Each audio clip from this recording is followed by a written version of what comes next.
সম্মানিত উপস্থিতি, এইমাত্র গাজীপুর থেকে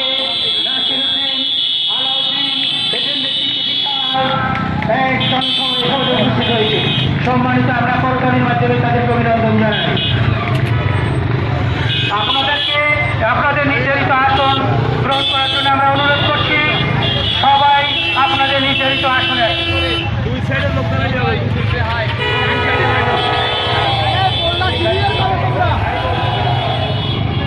নির্ধারিত আসন গ্রহণ করার জন্য। সম্মানিত উপস্থিতি, এ পর্যায়ে সংক্ষিপ্ত বক্তব্য রাখবেন পাড়াহাট ইউনিয়ন যুবদলের সংগ্রামী সাধারণ সম্পাদক